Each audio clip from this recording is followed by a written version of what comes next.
Hello students, welcome for the new module on inversion of kinematic chain.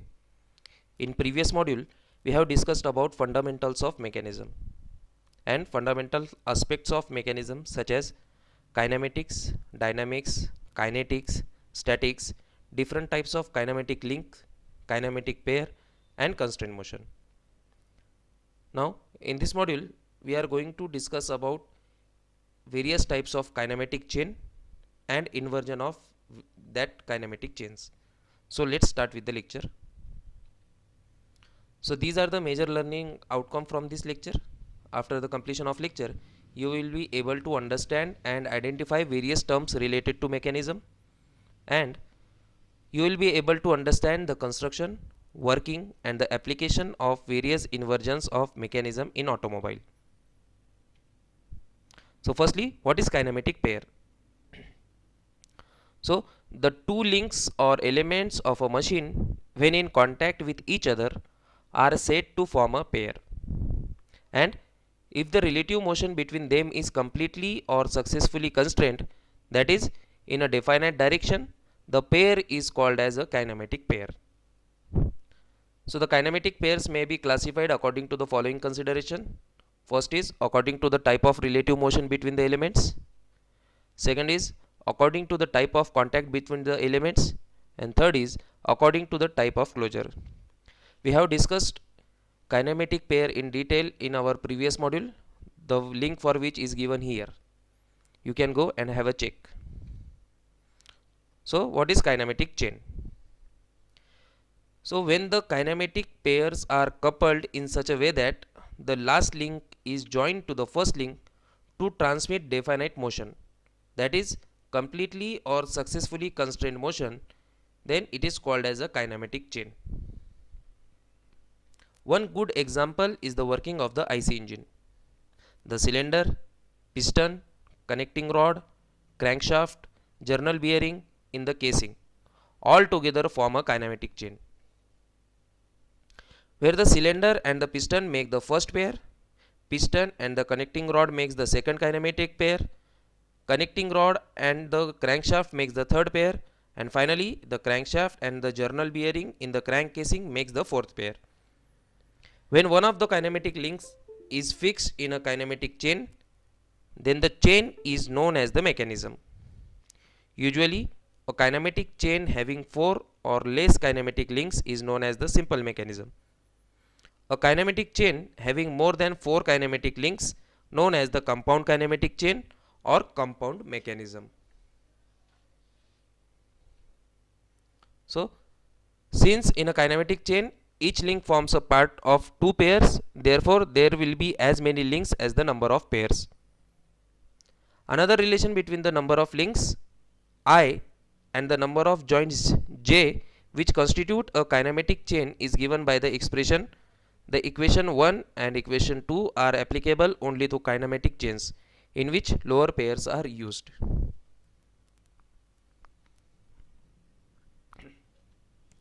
So there are different types of kinematic chains. The most important kinematic chains are those which consist of 4 lower pairs, each pair being a sliding pair or turning pair. The following 3 types of kinematic chains with 4 lower pairs are important from the subject point of view. So first one is 4 bar chain, or which is also called as quadratic cycle chain. Second is single slider crank chain, and the third one is double slider crank chain. So we are going to discuss each type in detail and inversions of each kinematic chain in detail. So the first one is 4 bar chain or quadratic cycle chain. So we have already discussed that the kinematic chain is a combination of 4 or more kinematic pairs such that the relative motion between the links or elements is completely constrained. The simplest and the basic kinematic chain is a 4 bar chain or quadratic cycle chain as shown in the figure. It consists of 4 links. Each of them forms a turning pair at A, B, C and D. The 4 links may be of different lengths. According to Grashoff's law for a 4 bar mechanism, the sum of the shortest and the longest link lengths should not be greater than the sum of the remaining 2 links length if there is to be a continuous relative motion between the two links. A very important consideration in designing a mechanism is to ensure that the input crank makes a complete revolution relative to the other links. The mechanism in which no link make a complete revolution will not be useful. In a 4-bar chain, one of the links, in particular the shortest link, will make a complete revolution relative to the other 3 links if it satisfies the Grashoff's law. Such a link is known as crank or driver. In figure AD, that is link 4, is a crank. The link BC, which is link 2, which makes a partial rotation or oscillates, is known as lever or rocker or follower. And the link CD, link 3, which connects the crank and lever, is called connecting rod or coupler. The fixed link AB, which is link 1, is known as the frame of the mechanism.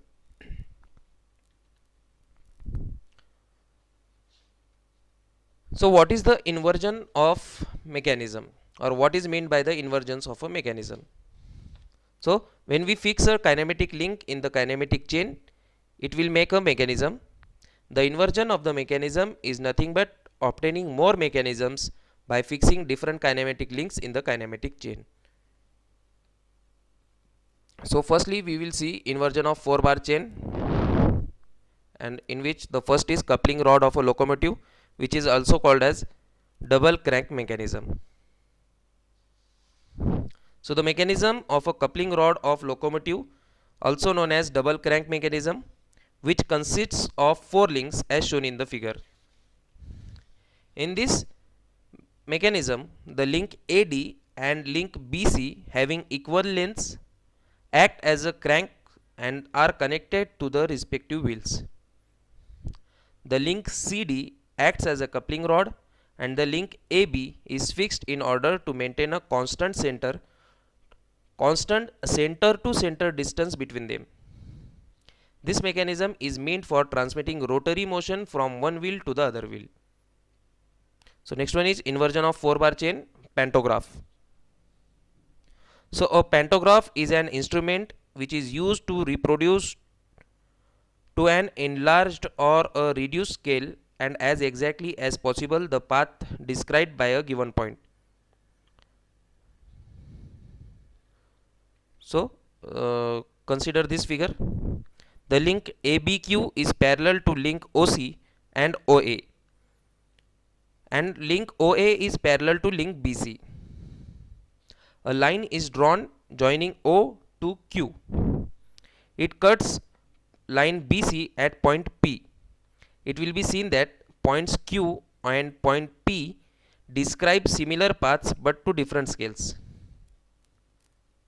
For the paths to be similar, the essential requirement is that triangle OPC should be similar or triangle BPQ for all positions. For another position, when point P has moved to point P dash, in the process of tracing the path of a circle, it is seen that Q also trace the path of a circle from Q to point Q dash. The ratio of arc P dash to arc Q dash is equal to OP and ratio of OP and OQ. For on any position, the line will OQ will intersect line BC at point P such that BQ divided by OC is equal to PB divided by PC is equal to PQ divided by OP. And since OC and BQ are fixed lengths, the ratio PC divided by PB is always equal to OP divided by PQ, which is always same for all positions.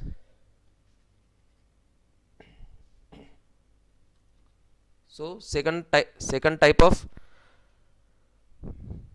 chain is single slider crank chain. A single slider crank chain is modification of the basic 4-bar chain. It consists of 1 sliding pair and 3 turning pairs. It is usually found in reciprocating steam engine mechanism. This type of mechanism converts rotary motion into reciprocating motion and vice versa. In a single slider crank chain, as shown in the figure,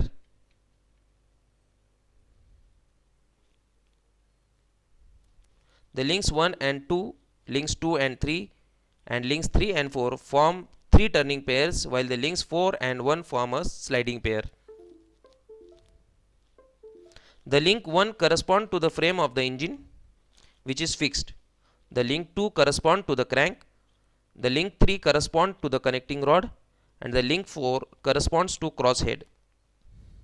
As the crank rotates, the crosshead reciprocates in the guide, and thus the piston reciprocates in the cylinder.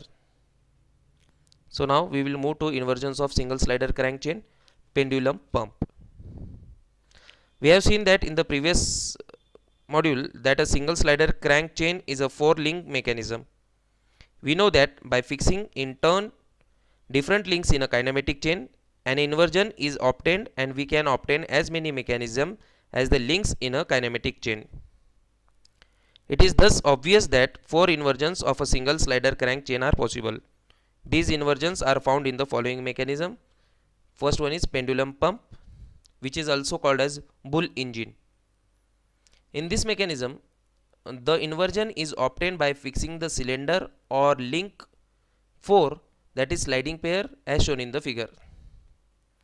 In this case, when the crank, which is link 2, rotates, the connecting rod, which is link 3, oscillates about a pin pivoted to the fixed link 4 at A, and the piston attached to the piston rod, that is link 1, reciprocates.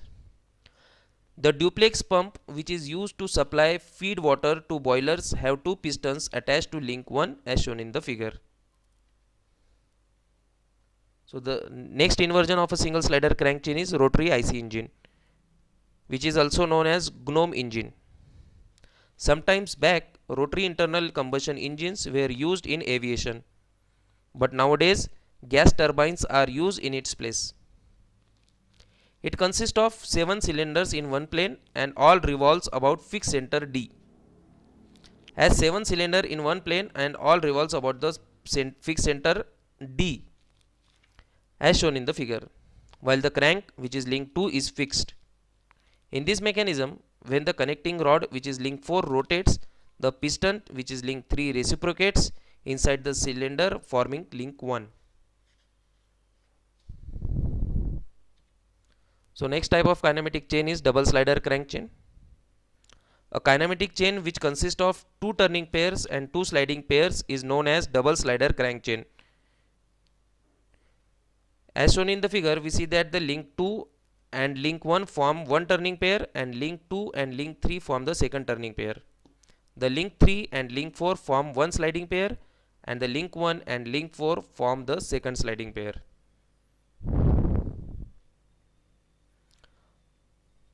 So the following inversions of a double slider crank chain are important from the subject point of view. The first one is Scotch yoke mechanism. This mechanism is used for converting rotary motion into a reciprocating motion. The inversion is obtained by fixing either the link 1 or link 3. Now watch in the figure.